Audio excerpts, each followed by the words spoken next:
जब भगवान देखते हैं कि गोपियों को गर्व हो गया है तो भगवान वहां से अंतर ध्यान हो जाते हैं। गोपियां विह्वल होकर के खोजने लगती हैं कन्हैया को और सबसे एक दूसरे से इधर उधर दौड़कर पूछने लगती हैं, क्या आपने मेरे कन्हैया को देखा? क्या आपने कहीं मेरे कन्हैया को देखा? नहीं, हम तो नहीं देखे। सारे लोग इस प्रकार से। जब व्यक्ति वियोगावस्था में होता है तो उसे जड़ और चेतन का ज्ञान नहीं रह जाता है। और आज गोपियों की वही स्थिति है। गोपियां अपने श्याम के, अपने कन्हैया के प्रेम में इतनी दीवानी हैं कि भूल गई हैं कि कौन जड़ है कौन चेतन है। जैसे भगवान रामचंद्र माँ जानकी की खोज के लिए पूछ रहे हैं सारे वृक्षों से, हे खगमृग हे मधुकर श्रेणी तुम देखी सीता मृग नैनी। क्या खग और मृग बोलेंगे, बताएंगे? नहीं।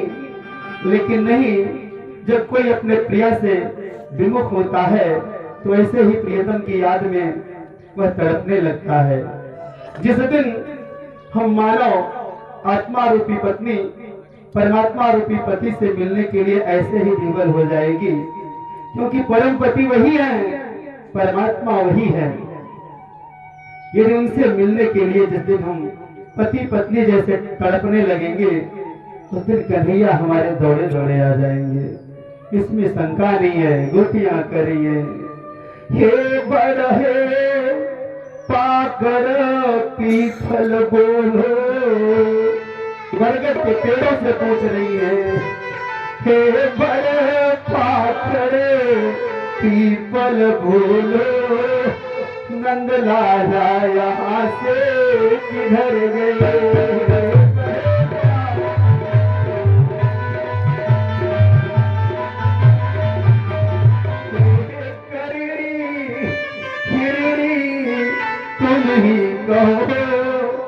हे करणी हिरणी तुम ही कहो, मेरे मुरली मनोहर किधर गए?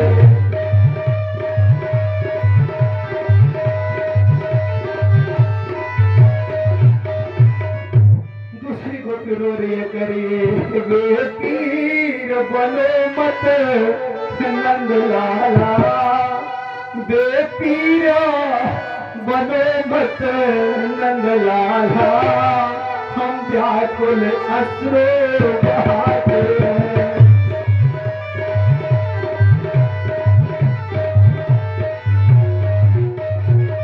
प्रभु, मुझसे क्या अपराध हो गया? आप कहाँ मुझे छोड़ करके चले जाते हैं? हम आपके बिना नहीं रह सकते हैं। ये जीवन मुझे बाहर लग रहा है। प्रभु, आप मुझे दर्शन दीजिए। इतना अच्छा सुख सौभाग्य मेरा आप छीन नहीं सकते हैं। मेरा अपराध बताइए, आप क्यों मुझसे दूर चले गए? अपराध क्षमा कर दो भगवान, कर जोड़े शीस झुकाती हूँ।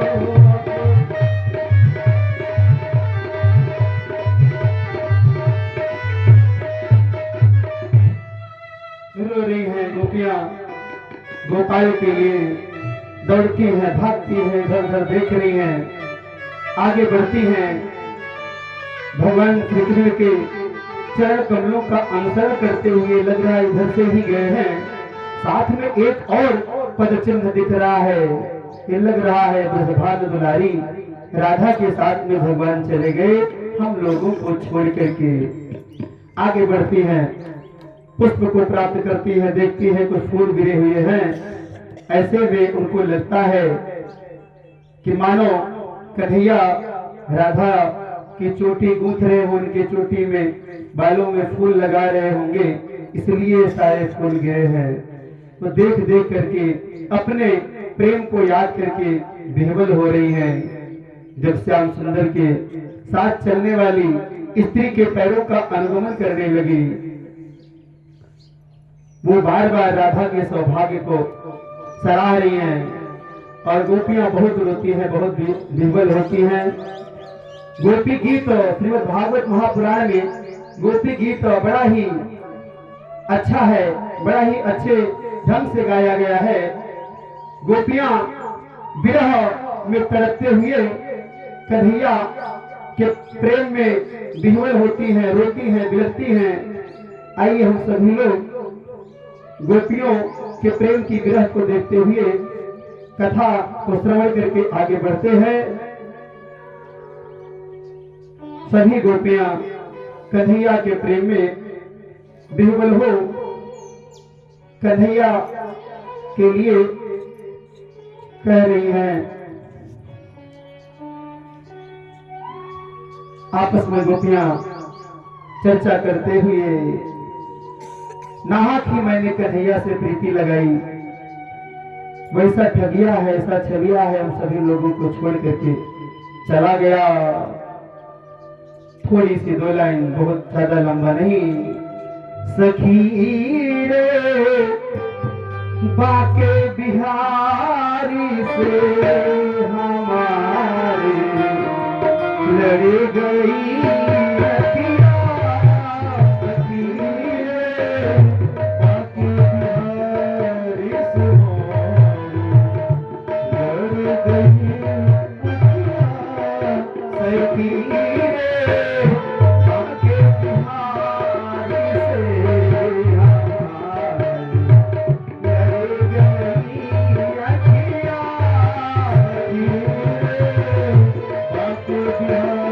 से हमारे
अर्थ ही विद्वानों ने बताया है।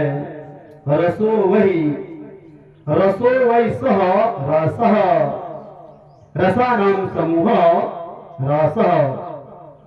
रास मंडल में असंख्य गोपियां जिसके साथ भगवान श्री कृष्ण नृत्य कर रहे हैं, गोपियों के निपुरों और नुपुरों की ध्वनि वातावरण में गूंज रही है।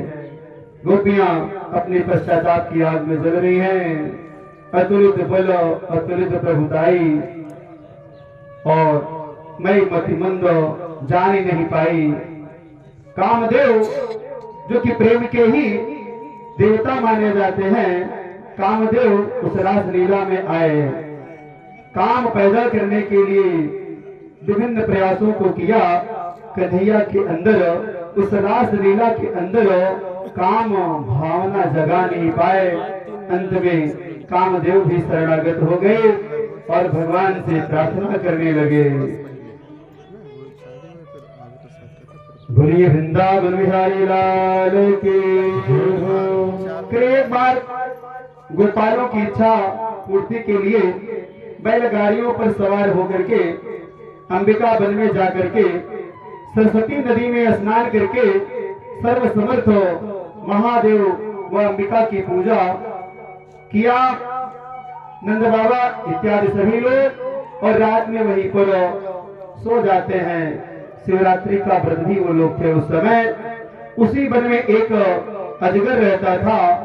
उसने वहां आकर सोते हुए नंद बाबा को पकड़ लिया और नंद बाबा चिल्लाने लगे, शरपो माम ग्रसते तातो प्रपन्नम परिमोचया।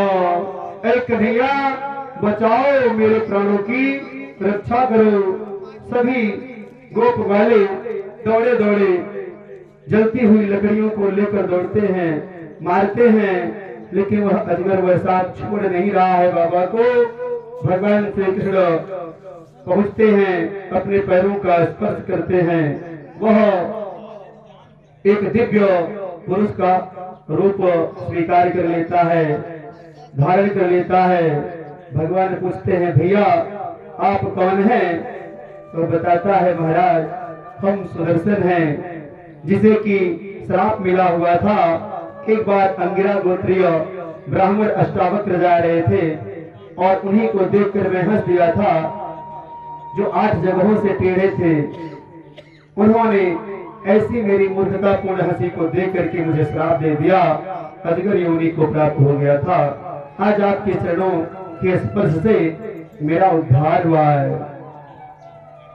कह रहे हैं, शंखचूड़, एक शंखचूड़ नाम का राक्षस था। होली की रात में भगवान श्री कृष्ण और बलराम अपनी पत्नियों गोपियों के साथ वन में विहार कर रहे हैं। तभी वहां कुबेर का अनुचर शंखचूड़ नाम का राक्षस आकर के तयो निरीक्षितो राजस्थान तथा प्रमदाजना गोपियों को उठा ले जाता है और उत्तर की दिशा में भाग रहा होता है। गोपियां चिल्लाने लगी, ऐ कन्हैया बचाओ, मेरी रक्षा करो। दाऊ भैया मेरी रक्षा करो, बचाओ।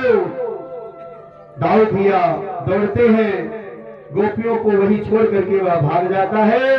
वो भाग ही रहा था, भगवान श्री कृष्ण पीछे से एक मुष्टिका मारते हैं, वह वहीं पर गोविंदाय नमो नमः हो जाता है। बोली वृंदावन बिहारी लाल की। श्री सुखदेव जी महाराज कहने लगे, हे राजन, एक दिन अरिष्टासुर नाम का दैत्य था, जो बैल का रूप बना करके अपने फूलों से मिट्टी उड़ाता हुआ 4 दीवारियों को और मिट्टी को खोदता हुआ आगे बढ़ा आ रहा था। बड़े जोर से रंभा रहा था। अपनी पूंछ खड़ी करके सींगों से 4 दीवारियों तथा खेतों को तोड़ता हुआ आगे बढ़ रहा है। उसे देखकर सभी लोग भयभीत हो जाते हैं। भगवान श्री कृष्ण अवस्था बाल्यावस्था ही है। ऐसी स्थिति में वो जाते हैं, उसके दोनों सींगों को पकड़ करके वहीं उसे दबा करके मार डालते हैं। इस प्रकार से अष्टासुर का वध करके सबको निश्चिंत किया। बोलिए वृंदावन बिहारी लाल की। यशोदा सुतां कन्याम देवक्यां कृष्णं एव च रामं च रोहिणी पुत्रं वसुदेवेन विभजता। एक बार नारद ऋषि कंस के पास पहुंच करके ये सारी बातें उसे बताते हैं कि कृष्ण और बलराम देवकी के ही पुत्र हैं और वो आपका वध करने के लिए ही पैदा हुए हैं। कथा लंबी है, बहुत विस्तार में न जाकर के करे। नारद जी के द्वारा वो सारी बातें जब जानता है कंस, तो एक केसी नाम की राक्षस को पुनः भेजता है। केसे तो कंस प्रहिता पुरेर्महि महामयो निर्जराया मनोजवा सतावभूता भगवान संकुलो कुर्वन्न भोहे चितभेषिता खिलैया।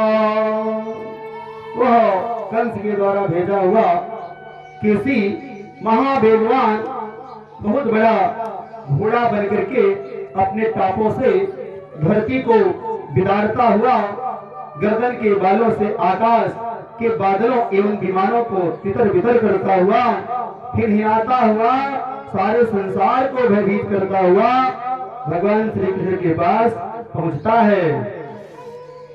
ब्रज की रक्षा करने वाले भगवान श्री कृष्ण को देख करके उनके ऊपर वह टूट पड़ता है और बलराम भैया को लातों से दुलत्ती पीछे से मारता है। ये बलराम भैया उसके पैरों को पकड़ करके ऐसे पछाड़ देते हैं कि वह तुरंत वहीं पर गोविंदाय नमो नमः हो जाता है। बोलिए वृंदावन बिहारी लाल की जय हो। इस प्रकार से भगवान के द्वारा केसी का वध किया जाता है।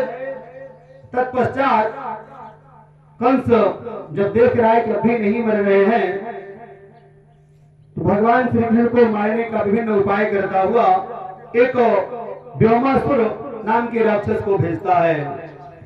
श्री कृष्ण ग्वाल वालों के साथ भेड़ और चोर का खेल खेल रहे थे। कुछ ग्वाले चोर बन गए थे और तभी वहां पर मायावी असुर व्योमासुर पहुंचा। मय पुत्रो महामायो व्योमो गोपाल वेशधृका वेशायिता नको वाह प्रायश्चोरायते बहुधा। भगवान नारायण उस व्योमासुर को देखते हैं, जान जाते हैं यह राक्षस है। जो स्वयं भी बहुत माया जानता था, वही व्योमासुर ग्वाले का रूप धारण करके उनमें आ मिल गया।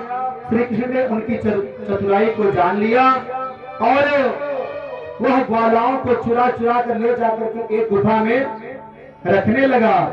जब दो चार ग्वाले ही बचे, भगवान श्री कृष्ण देख रहे हैं, तो भगवान श्री कृष्ण ने उसकी गर्दन को ऐसे पकड़ के मरोड़ दिया जैसे किसी यज्ञ के बकरे को मरोड़ दिया जाता है। वह वहीं पर गोविंदाय नमो नमः हो गया। भगवान श्री कृष्ण गुफा के मुंह से पत्थर को हटा लेते हैं और समस्त गोप ग्वालों को वहां से निकाल बाहर ले जाते हैं। बोलिए श्री कृष्ण भगवान की श्रीमद् भागवत महापुराण की। अब कंस समझ लिया कि ये ऐसे नहीं मरने वाले हैं, तो एक दिन अपने यहाँ बहुत बड़ा यज्ञ अनुष्ठान प्रारंभ कर दिया। बोला अक्रूर तुम जाओ और जा करके उन नन्हे मुन्ने दोनों बालकों को यहाँ लिवा करके आओ। अक्रूर कहते हैं ठीक है, जैसे आपकी आज्ञा।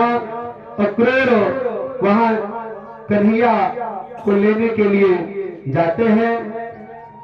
भगवान श्री कृष्ण के दर्शन की लालसा उनके मन में अटूट रहती है। चलिए बड़ी कृपा हुई, कंस इसी बहाने नारायण का दर्शन भी होगा। अक्रूर जी मन ही मन प्रसन्न हो रहे हैं कि वहां जाकर के अपने प्रभु का दर्शन हम करेंगे।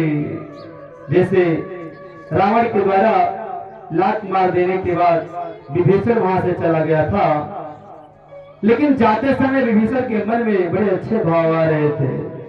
कैसे भाव तुलसीदास जी बाबा लिखे हैं, देखी हूँ जाई चरण जल जाता,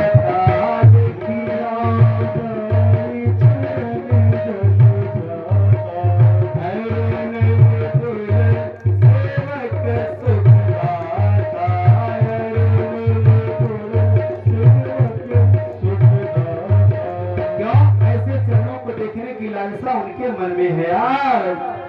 जे पद परसी दरीरी सिनारी, जे पद परसी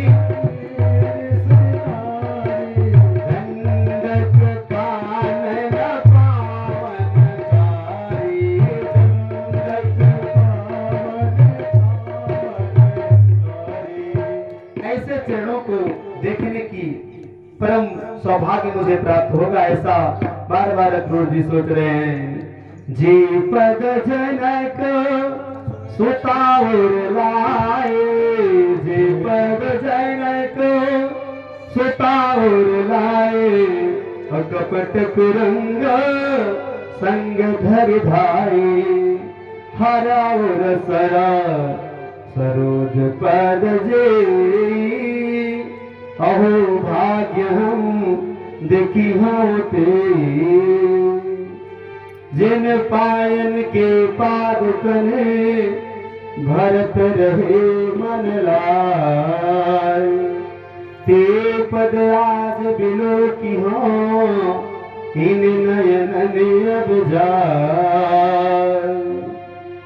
भगवान श्री बलराम अक्रूर जी को देखते हैं, देख करके प्रसन्न हो जाते हैं।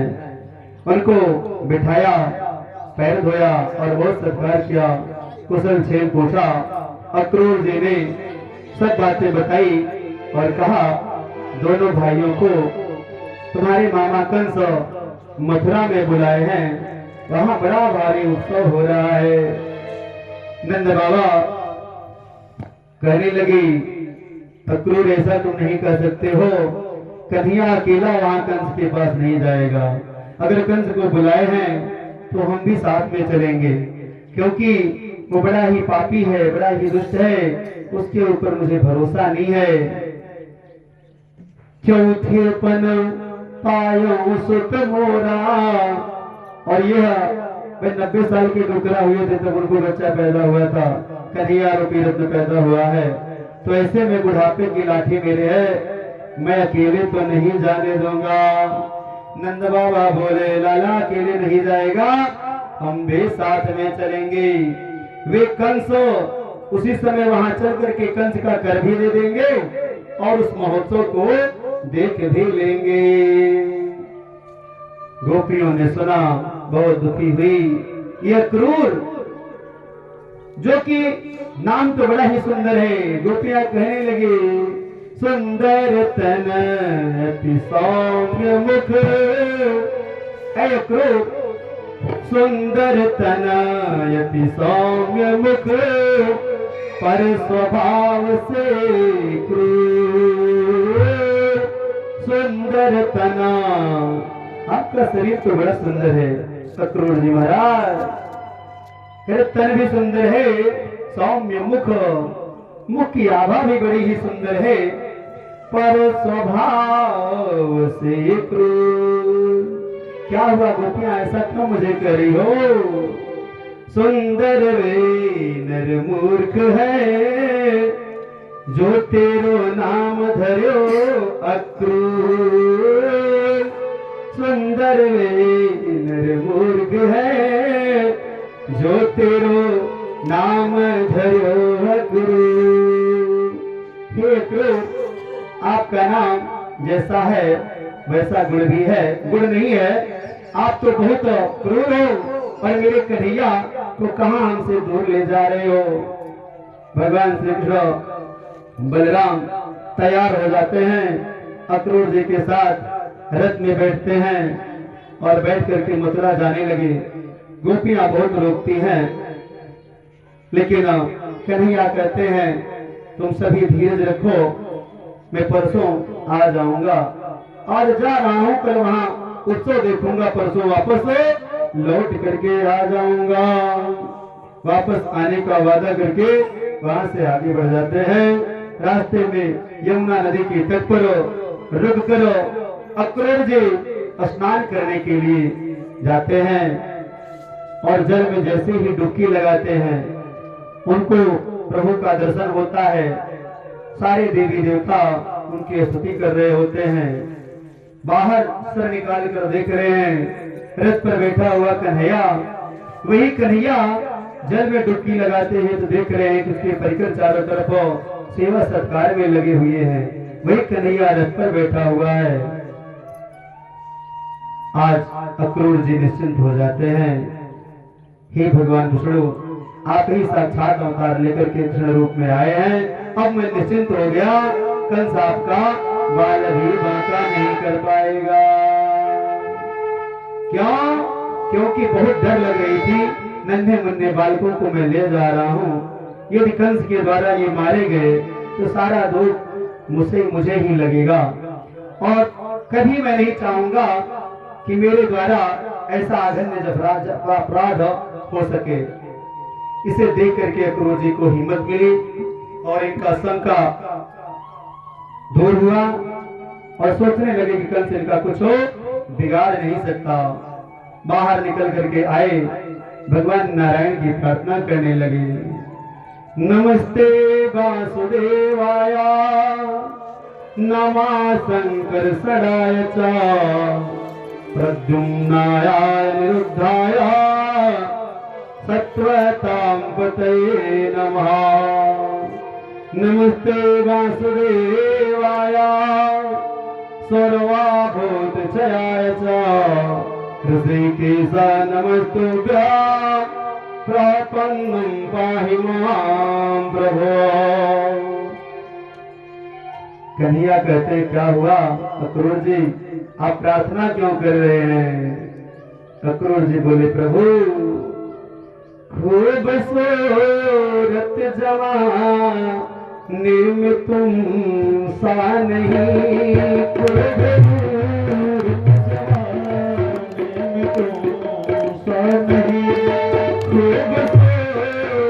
जवानी में तुम सा नहीं, खूबसूरत जवानी में तुम सा नहीं, खूबसूरत जवानी में तुम सा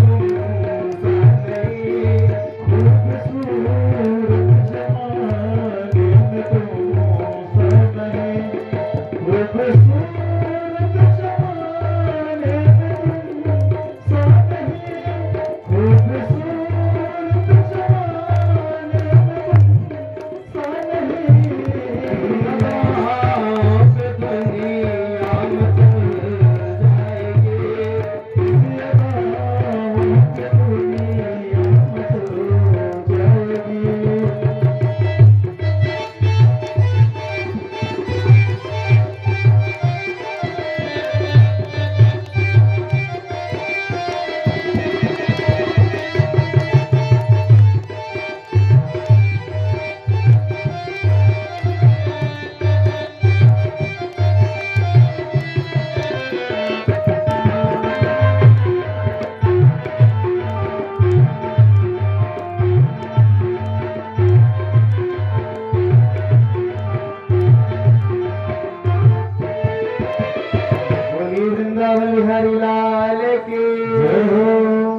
बहुत सुंदर प्रार्थना करते हैं, आगे बढ़ते हैं, जहाँ पहुंचते हैं कंस की नगरी में। कहते हैं अक्रूर जी आप चलिए, अब हम दोनों भाई पैदल थोड़ा नगर भ्रमण करते हुए आ रहे हैं। हमारे मामा जी से बता दीजिएगा कि वो दोनों लोग आ चुके हैं नगर में, नगर भ्रमण करते हुए आपके दर्शन के लिए आ रहे हैं। दोनों भैया ग्वाल बालों के साथ जा रहे हैं। भगवान जब मथुरा में जा ही रहे हैं तब वहां की स्त्रियां झरोखे से, छतों से झांक रही हैं और अपने सौभाग्य को सराहना कर रही हैं, सराह रही हैं। रास्ते में उनको एक धोबी मिलता है जो कि अच्छे अच्छे वस्त्रों को लेकर के जा रहा होता है कंस के यहाँ। ग्वाल बाल कहने लगे कि धोबी भैया, हमारे वस्त्र थोड़ा मटमैले हैं, गंदे हैं, अगर कृपा करके आप इन वस्त्रों को हमें दे देते, मामा के घर आए हैं तो बड़ी कृपा होती। धोबी क्रोधित हो गया, बोला नहीं, ऐसा नहीं हो सकता, ये राजा के घर जाने वाले कपड़े हैं। बोला निज मुख देखहु नीरा, वो धोबी कहने लगा, अरे बोला निज मुख देखहु नीरा, भूप बसन तुम जाति हीरा, भूप बचन तुम जाते हीरा। इतना ही सुनते सुनि बलभद्र निधन करे, सोनि बलभद्र निधन करी, और पहिरे पट सब निज अनुसारा, अपने अपने अनुसार उसको वहीं पर मार कर गिरा देते हैं, उसका वध कर देते हैं, और सभी लोग अपने अपने अनुसार कपड़ों को लेकर के पहन लेते हैं, पहन करके सभी आगे बढ़ते हैं। बोलिए वृंदावन बिहारी लाल की। ग्वाल वाले तो कपड़े पहन लिए, सुंदर लगने लगे, परंतु कोई कपड़ा छोटा है, कोई बड़ा है, साइज का नहीं है। अब सभी लोगों के मन में हो रहा है कि भैया ये तो अच्छा हुआ, नए नए कपड़े तो मिल गए, अच्छा लग रहा है, लेकिन कपड़े अगर साइज के हो जाते तो बड़ी अच्छा, बड़ा अच्छा लगता, बड़ी कृपा होती तेरी। अच्छा चल ठीक है भैया, देखते हैं। रास्ते में एक दर्जी की दुकान पड़ी, दर्जी भैया हमारे कपड़ों को थोड़ा ठीक कर दीजिए। दर्जी बड़ा प्रसन्न हुआ, भगवान की मनमोहक मूर्ति को देख करके प्रसन्न हो गया, बोला ठीक है, आओ बच्चों, आप सबके कपड़ों को हम ठीक कर देते हैं। दर्जी ने सारे लोगों के कपड़ों को सुडौल तरीके से बना दिया। दर्जी के द्वारा बनाए गए सारे कपड़ों को सभी लोग पहन करके और खुश हो गए। भगवान नारायण कहने लगे, है दर्जी, कलयुग में तुम्हें बड़ा सुख प्राप्त होगा, जितने का कपड़ा नहीं होगा उतना लोग सिलवाई दे देंगे, और तुम्हारा सदैव भरा पूरा परिवार रहेगा, हम तुम्हें आशीर्वाद देते हैं। आगे बढ़ते हैं, सभी ग्वाल बाल कहने लगे कि भैया तो अच्छा हुआ है, बड़ा सुंदर लगने लगे हम लोग, बड़ा माला वाला मिल जाता तो ज्यादा जमते हम लोग भाई। बच्चों की बात, भगवान सुदामा नाम के माली के घर पहुंचते हैं, और माली भी बड़ा ही प्रसन्न होता है और सबको प्रणाम करता है और गंध पुष्प मालाओं से स्वागत करता है तथा सबके लिए सुंदर माला बना कर देता है। सभी लोग प्रसन्न होकर के माला पहनते हैं। नारायण माली को भी आशीर्वाद देते हैं, ऐ माली जा, कलयुग में तेरा भी भरा पूरा परिवार रहेगा, तुझे कभी दुख नहीं घेरेंगे। कलयुग में एक एक माला महाराज 40-40, 50-50 रुपए के नीचे नहीं आ रहा है। तो ऐसे में माली के ऊपर भी भगवान नारायण कृपा करते हैं, और भगवान नारायण की कृपा से माली प्रसन्न चित्त आज भी रह रहे हैं। रास्ते में सभी लोगों का मन कर रहा है कि हम गए थे पंडित रामचंद्र तिवारी के यहाँ कथा हो रहा था, देख रहे थे सभी लोग चंदन वंदन लगा के बड़े अच्छे लग रहे थे। भैया चंदन वंदन लगाने से चेहरा अच्छा लगने लगता है क्या? हाँ भाई, अच्छा तो लगने लगता है। अच्छा अगर ऐसा है तो हम लोग भी लगा लेते तो जमने लगते, बड़ा अच्छे लगने लगते। आगे जा रहे हैं, एक पुर्जा जो कि 3 स्थानों पर टेढ़ी है, काम, क्रोध, मोह, इन 3 स्थानों से हर व्यक्ति टेढ़ा है। काम, क्रोध, मोह रूपी टेढ़ापन की वजह से आज वह कुब्जा को देख करके सभी लोग कहते हैं चलो वो देखो कुब्जा लेके जा रही अंगराग ले जा रही है लगाने के लिए कंस को, उसी से मांग लेते हैं। कुब्जा के पास जाते हैं, कुब्जा से कहने लगते हैं ऐ सुंदरी, ये अंगराग का लेप हम लोगों को दे दो, हम लोग इसे लगा करके सुंदर दिखना चाहते हैं। कुब्जा सुंदरी नाम ही सुनकर के बहुत क्रोधित हो जाती है। भैया क्यों मेरा परिहास कर रहे हो? हम कहाँ सुंदर हैं? मुझे तो कोई देखना पसंद नहीं करता है और तुम मुझे सुंदर कह रहे हो। कन्हैया है जैसे आज अभी देखिए हमारे यज्ञाचार्य जी आप लोगों से बताए कि जितेंद्र महाराज पंडित जी जो हैं ये डायरेक्ट वीडियो कॉल करते हैं कि इनके अच्छे भाव हमारे प्रति हैं।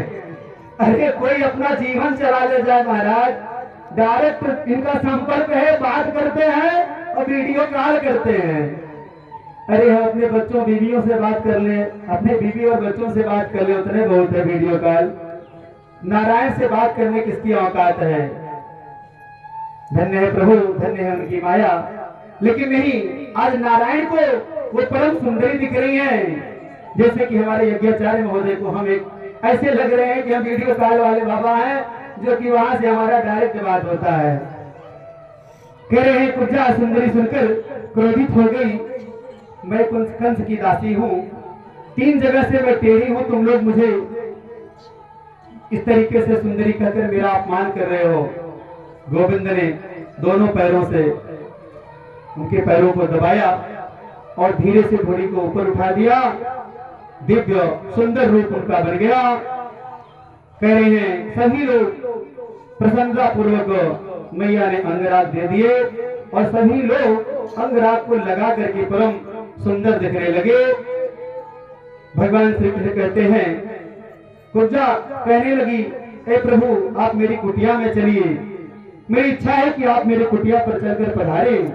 कन्हैया कहते मैया अभी समय नहीं है, अभी हम लोग किसी विशेष कार्य से निकले हैं, कार्य संपन्न हो जाने के बाद हम अवश्य आपसे मिलकर जाएंगे और आपको की कुटिया पर ही आएंगे। वहां से नारायण आगे बढ़ते हैं। कुबलिया पीर नाम का एक गजराज था, आगे नारायण बढ़ते हैं और सारे लोगों से रास्ता पूछते हुए यज्ञशाला में जाते हैं जहां पर धनुष रखी हुई थी। सभी लोगों के न चाहने के बावजूद भी कन्हैया और बलराम धनुष महोत्सव जहां धनुष रखी गई थी यज्ञशाला में उस स्थान पर जाते हैं और धनुष का दर्शन करने के लिए सबसे प्रार्थना करते हैं, सबसे निवेदन करते हैं। लोग सोच रहे हैं भाई ये तो छोटा सा बालक है, ठीक है इच्छा कर रहा है देखने के लिए, देखने देते हैं, क्या कर लेगा। कन्हैया कहते भैया थोड़ा सा धनुष को स्पर्श करके प्रणाम कर ले क्या? अरे कर लो भाई, करके जल्दी हटो, अंदर किसी का प्रवेश वेश नहीं है। बोले अच्छा ठीक है प्रणाम। अच्छा बड़ा सुंदर लग रहा है धनुष, थोड़ा सा इसे उठा के देखे क्या? सारे लोग हंसने लगे, रे बड़े मूर्ख बालक हैं, अरे उठाने के बड़े बड़े वीर व्यवसायी नहीं उठा सकते, तुम कहाँ के किस खेत की मूली हो से उठा लोगे। अच्छा भैया कोई बात नहीं, अगर आप लोग बुरा न माने थोड़ा सा उठा के प्रयास तो कर सकते हैं। हाँ हाँ उठा ले, देख ले देख ले। नारायण ने धनुष को उठाया और तोड़ दिया। बोलिए वृंदावन बिहारी लाल की जय हो। धनुष टूटने पर इतना घोर की आवाज होती है, कंस घबरा गया। कंस सुना कि इस प्रकार से धनुष को तोड़ डाले तो कृष्ण और बलराम मिलकर के जब सभी लोग वहां रखवाले मारने को उद्यत हुए, उसी धनुष के टूटे हुए भाग से ये भगवान श्री कृष्ण और बलराम वहां उन लोगों को मार कर गिरा देते हैं। वहां से आगे बढ़ते हैं। एक कुबलिया पीर नाम का हाथी जिसको खूब मतवाला बना करके खूब शराब पिला करके कंस कहते हैं ठीक है इसे ले जाओ और रास्ते में उसको कुचलवा दो, यहाँ तक आने ही न पाए। जब दोनों भाई आगे बढ़ते हैं, कुबलिया पीर नाम का हाथी सामने से आ रहा होता है, ऊपर बैठा हुआ जिसे पीलेवान कहा जाता है, ऊपर बैठ करके नियंत्रित करता रहता है हाथी को। उससे भगवान कहने लगे ए भैया आप अपने हाथी को थोड़ा सा ऐसा करिए, बगल कर दीजिए जिससे हम लोग आसानी से चले जाएं। बोला ना भैया, अगर जाना है तो इसी रास्ते से जाओ और कहीं से नहीं जाना है। नारायण की कृपा, गोविंद ने कृपा किया और उस महावत के न मानने पर, जब महावत ने बात को नहीं माना तो भगवान श्री कृष्ण आगे बढ़ते हैं। श्री कृष्ण भगवान उस हाथी को एक मुक्का ऐसे मारते हैं कि वह वहीं पर गोविंदाय नमो नमः हो जाता है। इस प्रकार से भगवान श्री कृष्ण और बलराम उस हाथी के दोनों दांतों को अपने हाथ में लेकर के आगे बढ़ते हैं, आगे बढ़ते हैं। धीरे धीरे कंस की सभा में पहुंचते हैं, जहां पर कंस की सभा लगी हुई है। चारों तरफ से नर नारी सभी देख रहे हैं स्थिति कि आज होगा क्या। ये कंस तो बड़ा ही पापी है, कुछ भी कर सकता है, कुछ भी करवा सकता है। इन नन्हे मुन्ने बालकों को देख करके मुझे बहुत दया आ रही है। भगवान आगे बढ़े तो कंस के द्वारा पहलवानों को नियुक्त किया गया था मल्ल युद्ध करने के लिए। बोले कि आप लोग पहले मल्ल युद्ध में उसे मार डालिएगा, यहां तक आ ही नहीं पाएगा। बचपन से लेकर जब से पैदा हुए हैं कन्हैया, उनको मारने का विभिन्न यत्न कर डाला है। आज पास में आता हुआ देख करके और भयभीत है। बोला कि आप सभी लोग इसे वहीं पर मार डालिएगा। कन्हैया से कहने लगा, वो चारों जो युद्ध करने में नियुक्त हुआ था कि हमसे भैया युद्ध करिए, उसके बाद आप आगे महाराज से मिल सकते हैं। भगवान से भी कहने लगे, बोले प्रभु जानत सब कोई, बोले प्रभु जानत सब कोई। जानते हैं भैया, अरे मल्ल युद्ध बिना मेला न हो,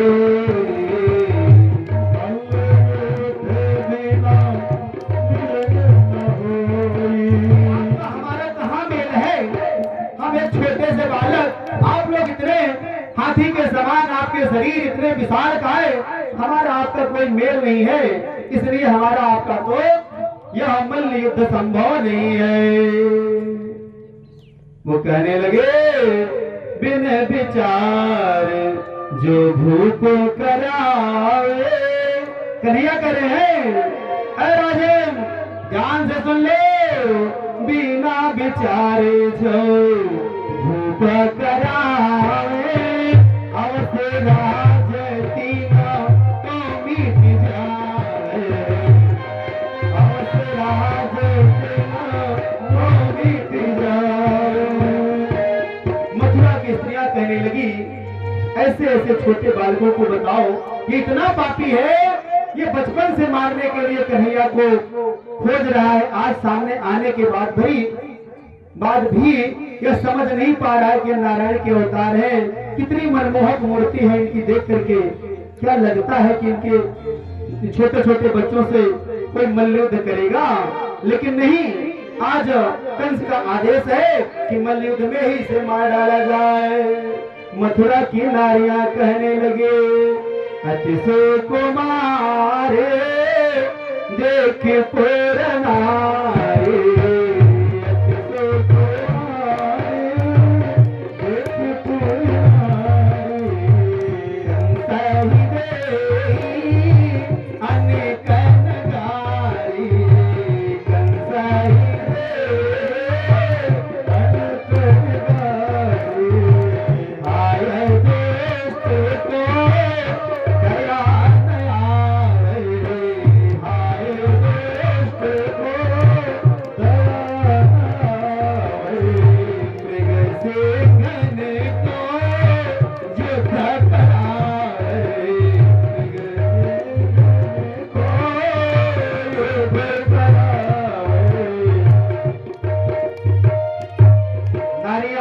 कहने लगी, बहुत सारी गालियां दे रही हैं, जा तेरा नाश हो ऐसे राजा का।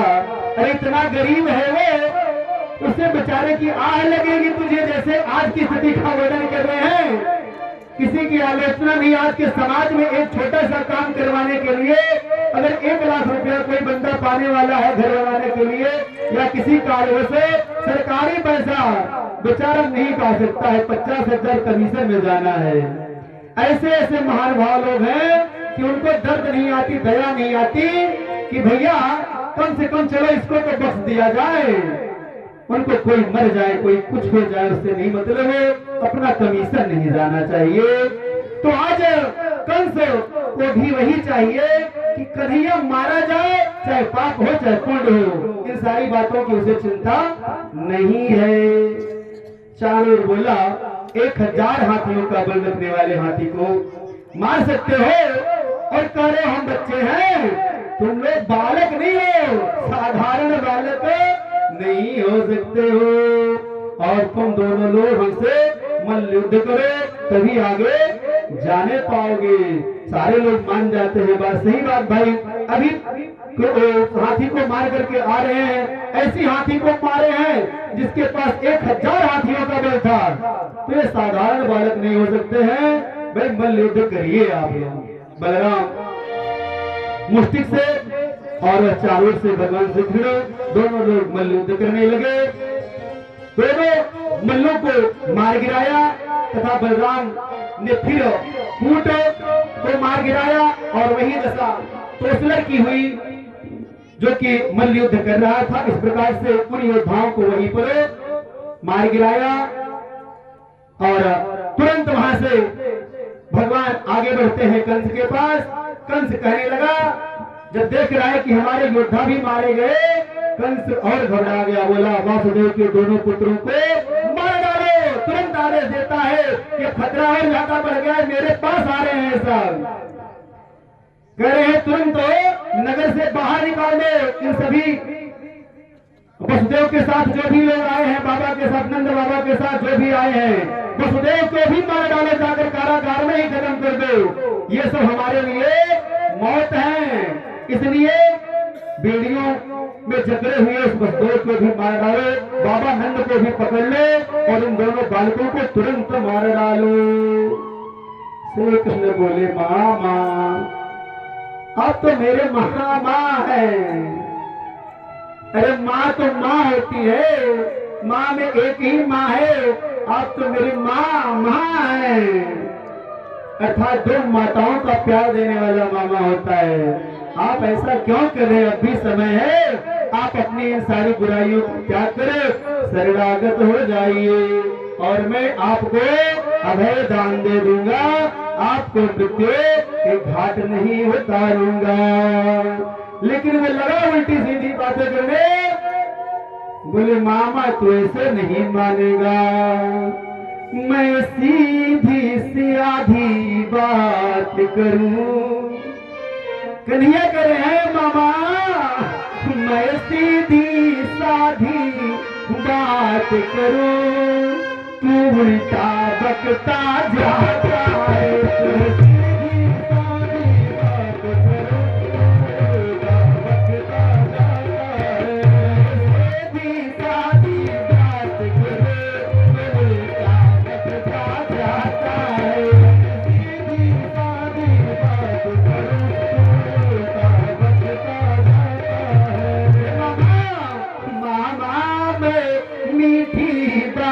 करूं तू जहर गता जाता है।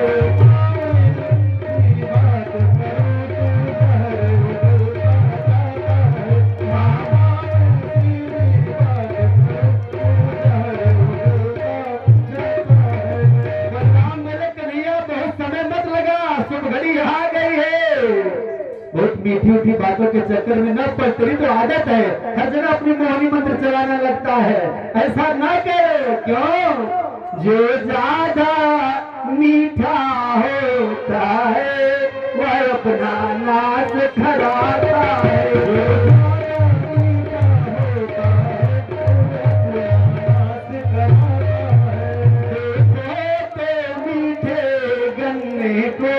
कोलों में पेरा जाता है,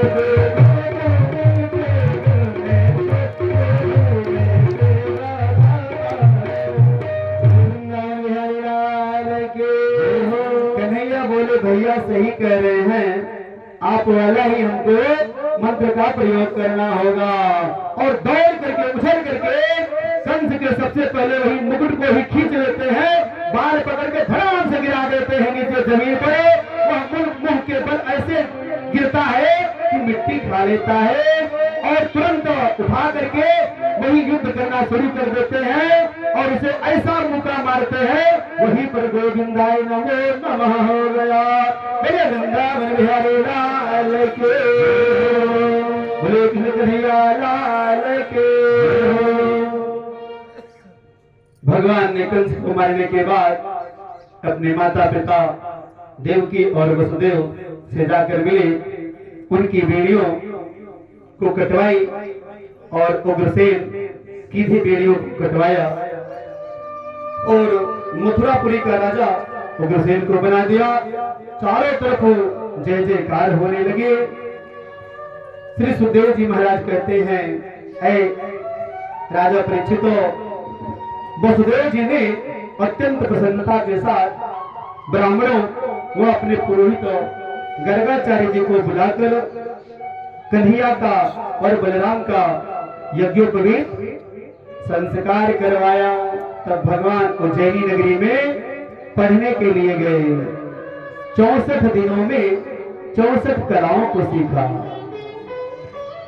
भगवान राम भी इन्हीं समय में सारी विद्याओं को सीख लिए थे।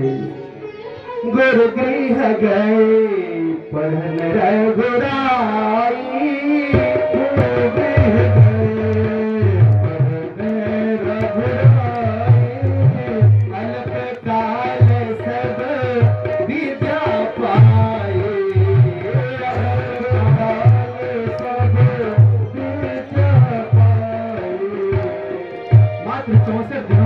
कलाओं को सीख गए। गुरु संदीप ऋषि बहुत प्रसन्न होते हैं। उज्जैन में जब गुरु आश्रम की शिक्षा पूरी हो गई उनकी, तो बोले गुरु जी आप हमसे कुछ गुरु दक्षिणा मांग लीजिए। आप 7 दिनों से मेहनत कर रहे हैं, प्रवचन कर रहे हैं, आप बताइए कुछ ले होंगे महाराज। बोले कन्हैया तुम दोनों का प्यार मेरे साथ रहते कितना अच्छा लग रहा था। मेरी पत्नी तुम्हारी गुरु माँ अपने पुत्र के वियोग से दुखी रहती है और तुम दोनों को देख करके उनके मन में अपने पुत्र जैसा प्यार भरा रहता था। और तुम लोग यहाँ से चले जाओगे तो वो तो जीते जी मर जाएगी।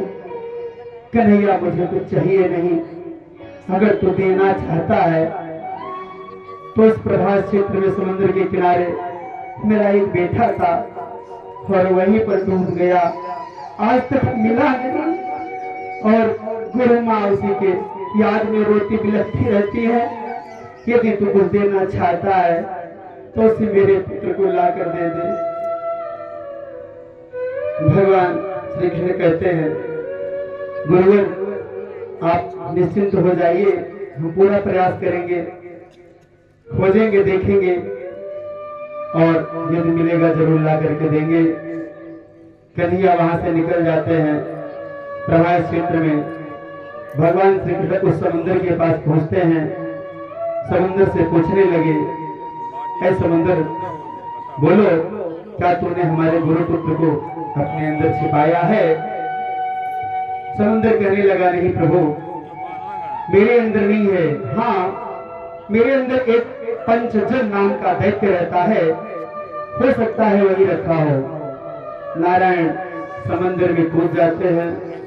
समुद्र के अंदर जाकर के पंचजन नामक उस दैत्य का वध करते हैं और वहां से पांचजन्य जो शंख भगवान प्राप्त किए वहां से प्राप्त करते हैं और वो पाते नहीं है वहां भी।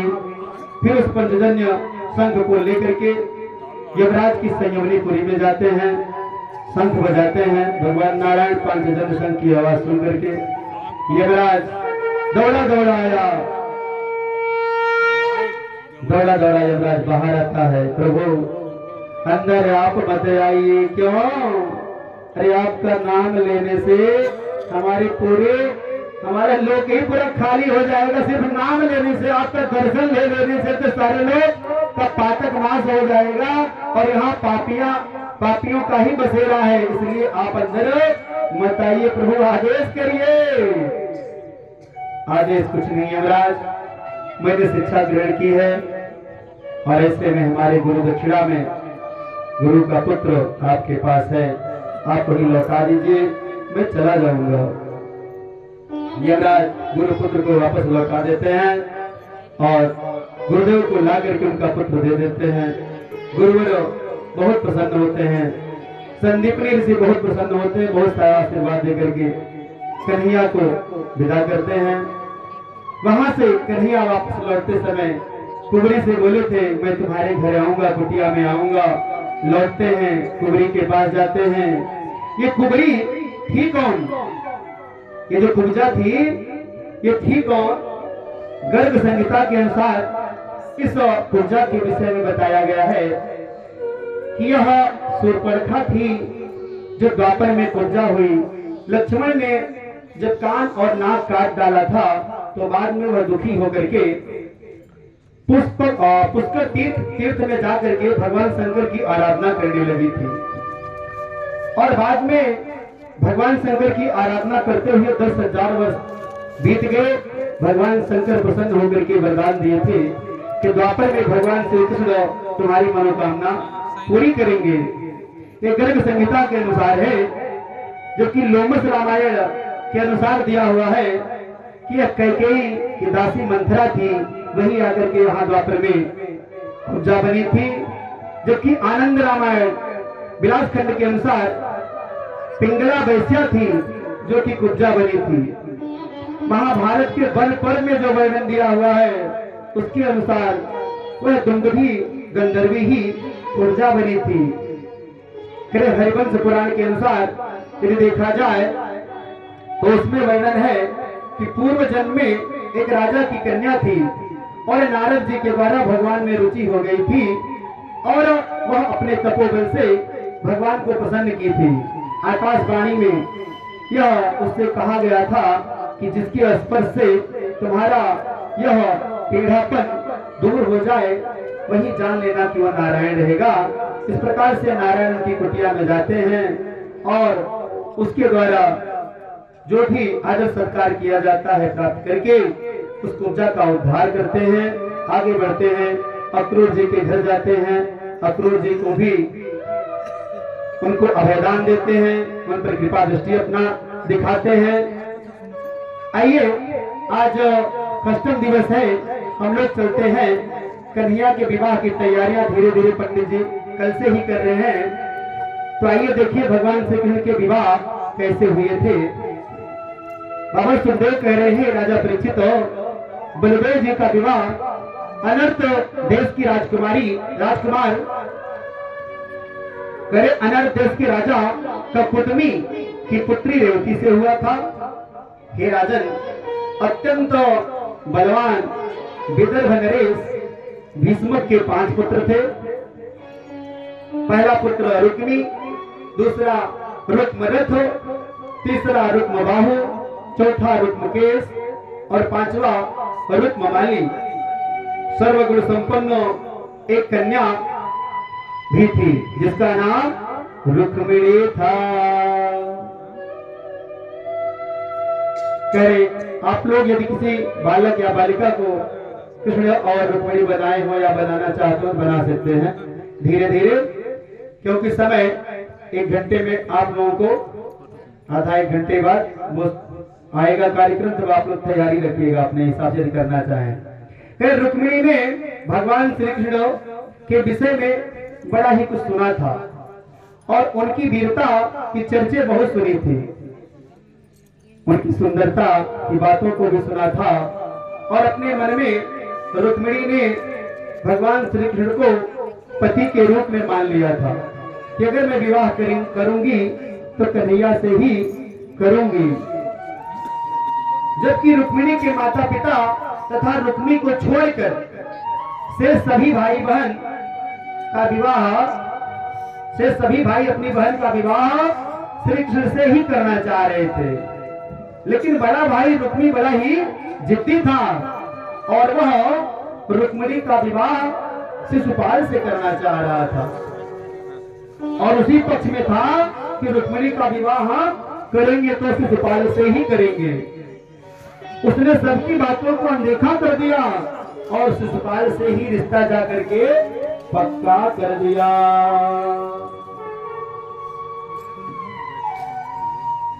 भगवान नारायण धीरे धीरे समय तैयारियां हो रही हैं, तिथि तय हो गई और जब यह बात रुक्मिणी को पता चला कि मेरा विवाह शिशुपाल से किया जाना निश्चित हुआ है तो वह बहुत दुखी हुई और एक अत्यंत प्रेमी ब्राह्मण जिनका नाम सुदेव था उनको पास बुला करके कहती हैं आप मेरे द्वारा दिए गए पत्र को ले जा करके भगवान श्री कृष्ण को दे दीजिएगा। और ब्राह्मण बोले ठीक है, जैसा आप कह रही हम वैसा ही करेंगे। उन्होंने लिखा पत्र में, कन्हैया, हे घनश्याम, हे श्याम सुंदर, मैंने आपको अपना पति बनाने का संकल्प कर लिया है, जबकि मेरा भाई मेरा विवाह शिशुपाल से करने का संकल्प ले चुका है। कह रहे हैं मैं अंबिका मैया के मंदिर में पूजा करने के लिए आऊंगी, आप मुझे वहीं पर आकर के मिलिएगा और आप मुझे यहाँ से विवाह चलिए। मैं उसके साथ विवाह करना नहीं चाहती हूँ। यदि उसके साथ मेरा विवाह होगा तो विवाह तो बाद में होगा, पहले मैं अपने प्राणों को ही अंत कर लूंगी। यदि मेरा विवाह होगा तो आपसे ही होगा, यदि आप समय पर नहीं आएंगे तो मेरा मरा ही मुख पाएंगे, मेरा प्राणांत हो जाएगा। माँ कहती है, पत्र में लिख रही है, हे दीनपति हे जगतपति, हे दीनपति हे जगतपति, प्राणेश प्राण धन जन रंजन।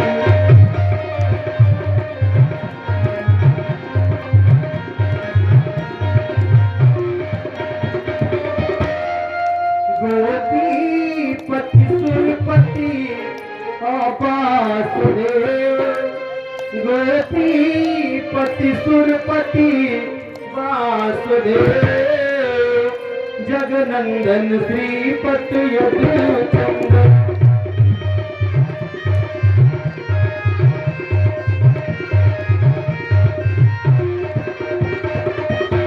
चरणों में मेरा हो बंधन, सतबार मिलन हरि सम्मेलन।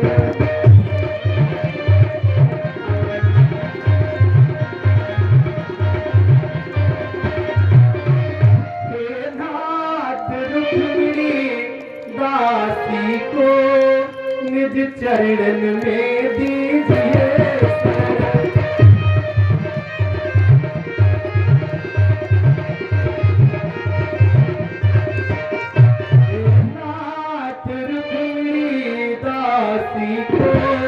निज चरणन में दीजिए शरण।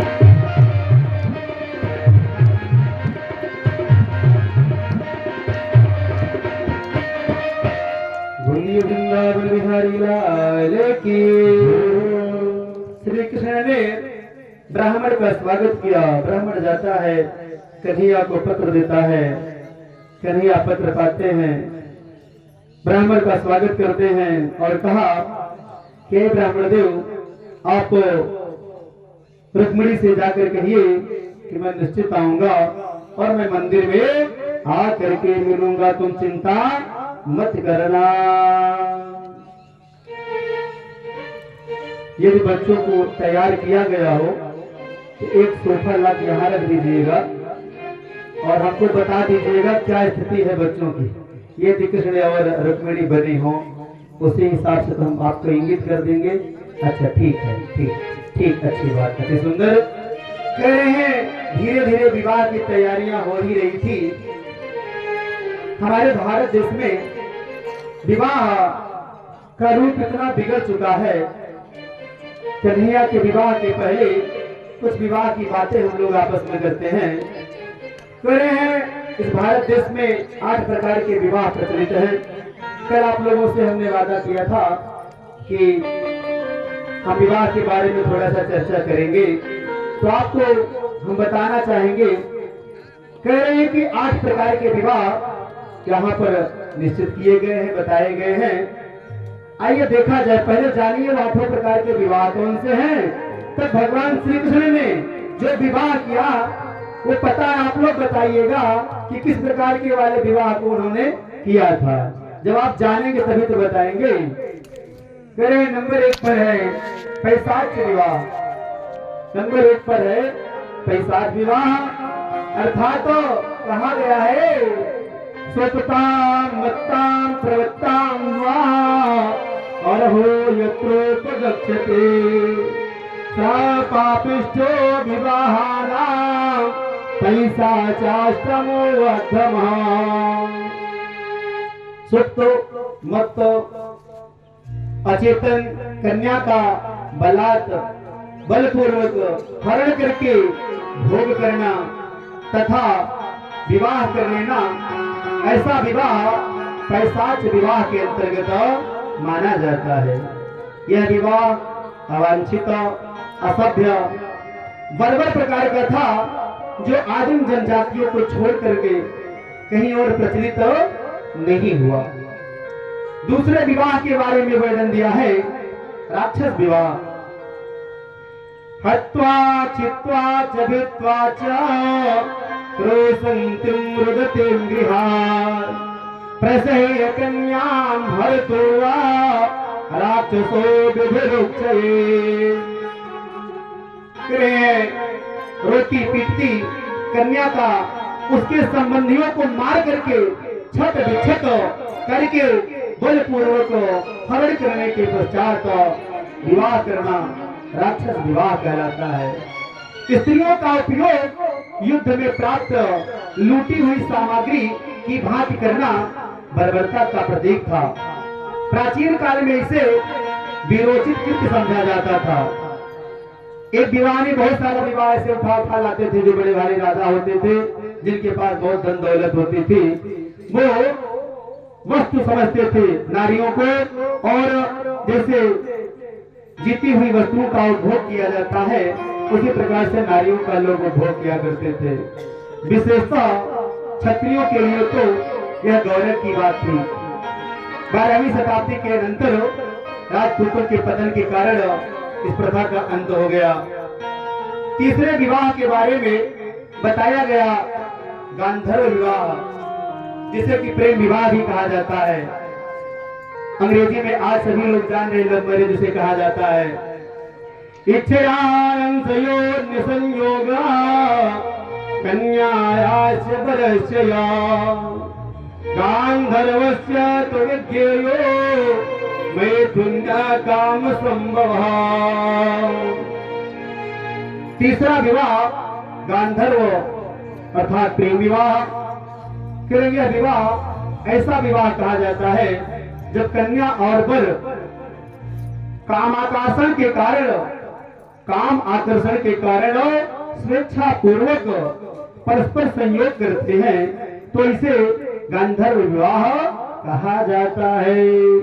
इस प्रकार का विवाह हिमालय की तराई में अवस्थित गंधर्व समुदाय के द्वारा अंगीकृत किया गया था, इसलिए इसका नाम गांधर्व विवाह पड़ा था।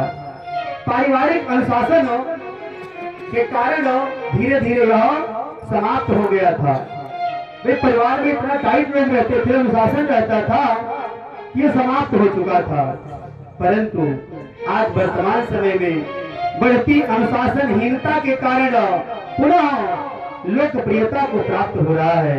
यह विवाह, यह धर्म विहीन है, कभी वो सुखी जीवन नहीं बिता पाता। चौथे प्रकार के विवाह के बारे में लिखा है आसुर विवाह। आसुर विवाह के बारे में बताया गया है। ज्ञातिभ्यो द्रविडं दत्त्वा कन्यायायै चैव शक्तितः कन्या प्रदानं स्वाच्या आद्यादसुरो धर्मोच्चये। जिस विवाह में पति कन्या तथा उनके संबंधियों को यथाशक्ति धन प्रदान करके स्वच्छंदता पूर्वक कन्या से विवाह करता था, उसे आसुर विवाह कहा जाता था। लोभांग होकर के धन हेतु पुत्री देने वाले आत्म विक्रयी महापाप की वे घोर नरक में गिरते हैं तथा पूर्ववर्ती 7 पीढ़ियों द्वारा अर्जित पुण्य ध्वस्त हो जाता है। 5वां विवाह प्रजापत्य विवाह है। 6वां विवाह आर्ष विवाह है। 7वां विवाह दैव विवाह है। 8वां विवाह ब्रह्म विवाह है। ब्रह्म विवाह किसे कहते हैं? सारे विवाहों के बारे में विस्तृत चर्चा करने पर समय ज्यादा लगेगा, इसलिए सिर्फ ब्रह्म विवाह के बारे में आपसे बता करके आगे बढ़ते हैं। करे इस विवाह में कन्या का पिता करे अपने द्वारा शीलवान वर को स्वयं आमंत्रित करता है, खोजता है, ढूंढता है और उसका विधिवत सत्कार करके उसे शुल्क आदि स्वीकार ना कर बल्कि दक्षिणा के साथ यथाशक्ति वस्त्र आभूषणों से अलंकृत करके अपने कन्या को देता है। ऐसे विवाह को ब्रह्म विवाह कहा जाता है। आइए, ज्यादा विवाह के बारे में बातें करने पर कथा दूसरी तरफ जा रही है, इसलिए हम अपने कथा पर आते हैं। चरणों में हो सतबंधन है, चरणों में मेरा को बंधन, सतबार मिलन हरि सम्मेलन।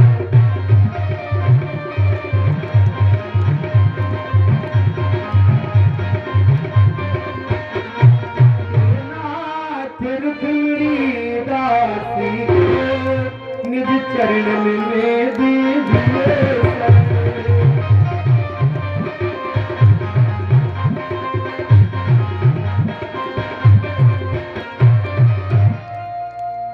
श्री कृष्ण ने ब्राह्मण का स्वागत किया और उनसे कहा कि ठीक, आप जाकर के कहिएगा तैयार हुए कि नहीं वो लोग। ठीक है, हम उसी के लिए थोड़ा सा इंतजार कर रहे हैं।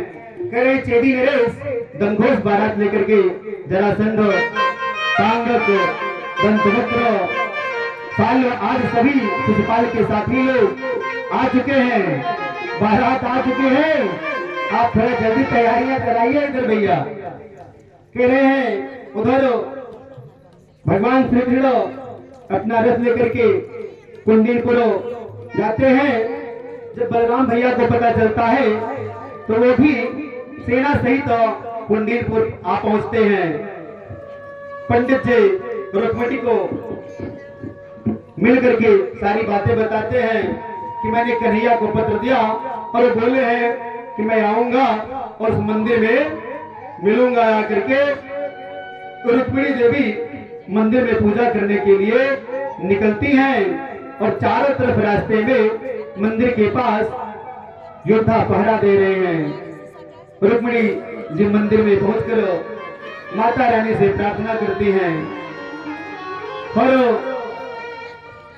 पुत्रियों को, हर बेटियों को चाहिए शंकर पार्वती की पूजा करनी चाहिए विवाह के पहले, और करती भी हैं।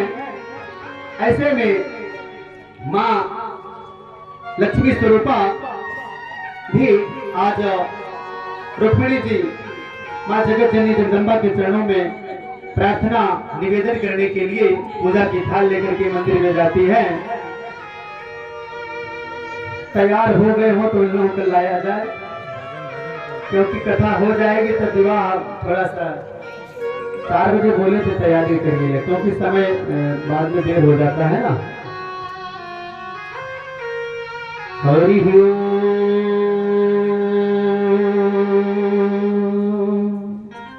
नमो ब्राह्मण देवाय गो ब्राह्मण हिताय जगद्धिताय कुशलाय गोवंदाय गोविंदाय नमो नमः, गोविंदाय नमो नमः। हमारे नारायण ऐसे ऐसे लोगों के ऊपर कृपा किए हैं। पति का बड़ा महत्व है, भगवान सबको पति दे। क्यों? पति बिना सोना संसार। आज माँ जगत जननी जगदम्बा का विवाह होने जा रहा है। मैया प्रार्थना कर रहे हैं सभी लोग। आइए माता रानी जगत जननी जगदम्बा के चरणों में हम सभी लोग प्रार्थना करते हैं। बिन परमेश्वर, परमपिता परमेश्वर के चरणों में हाजिरी लगाते हैं। बिन परमेश्वर सुना मंदिर, बिन परमेश्वर सुना मंदिर, और विद्या बिना लाल सोना, पति बिना संसार सोना, पति बिना।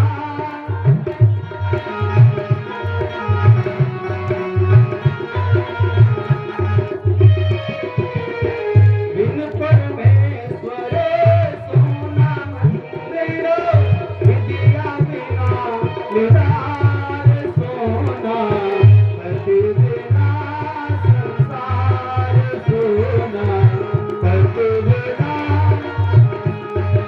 सोना, पति बिना संसार।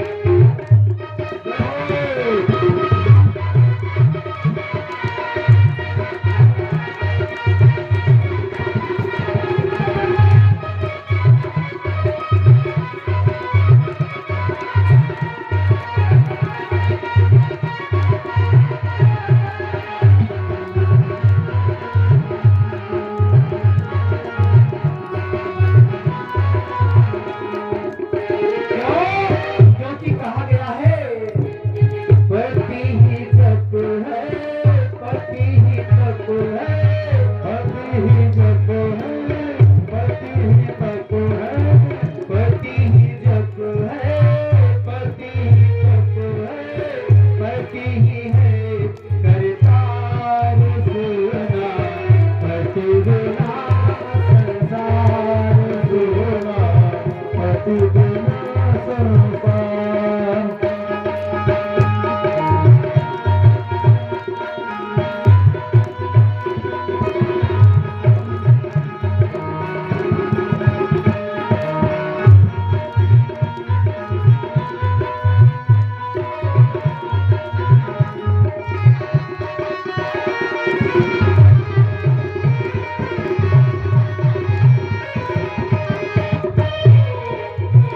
पति ही जप है, पति ही तप है, पति ही है करतार,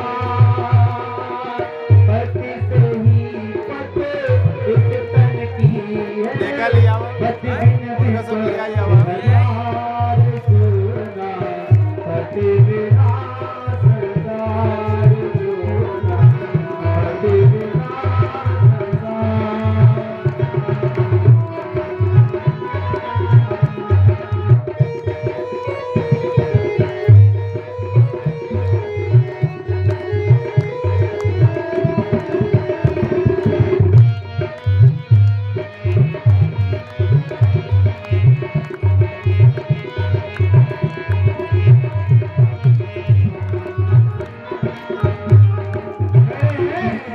एक पति व्रत रहे जगत में, एक पति व्रत रहे जगत में, एक पति व्रत रहे जगत में, एक पति व्रत रहे जगत में। सब व्रत है बेकार सोना, पति बिना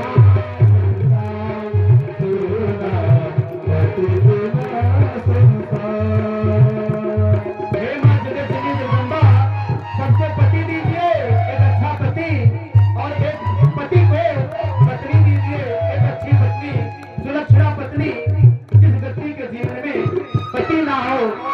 पत्नी ना हो उसे बहुत दुख उठाने पड़ते हैं। चाहे जैसे भी हो, जो भी हो, भगवान सबको पति दे, सबको पत्नी दे, एक दूसरे को समझने वाला पति दे, पत्नी दे। मैया कह रही है, क्या कह रही है? एक पति व्रत रहे जगत में, एक पति व्रत रहे जगत में, सब व्रत है बेकार सोना पति बिना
पति ही ब्रह्मा पति ही विष्णु पति ब्रह्मा